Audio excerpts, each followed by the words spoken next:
sa sakit sa bato, kaya umano napilitang magbenta ng bato o droga ang isa sa dalawang arestado sa buy-bust operation sa Makati.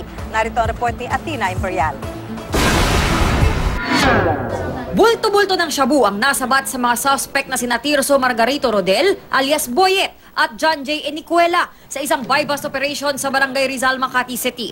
Ayon sa pulisya, konektado ang mga suspect sa malalaking tulak sa Taguig City na kalapit lamang ng Barangay Rizal kung saan din sila pansamantalang nanunuluyan. Nakuha sa mga suspect ang 10,000 buy-bust money na ginamit ng pulis na nagpanggap na scorer at 6 na sachet ng shabu na nagkakahalaga ng 660,000 pesos. Si alias Boyet, napilitan daw magbenta ng bato dahil sa sakit niya sa bato. Nasa kalagayan po sana sa bato ko po. Hindi na pwede magtrabaho ng mabigat. Si John J. naman ang runner ni Boyet na 1,000 pesos daw ang kinikita sa kada transaksyon. Inutusan lang po ako. Na? Ihahatid po sa kanya yung pera po. Magkano yung ihahatid mong pera kay Boyet? 32 po. Ha? 32,000. 32,000. Pinaghahanap naman ng pulisya ang pinagkukuhanan ng droga ng mga suspect.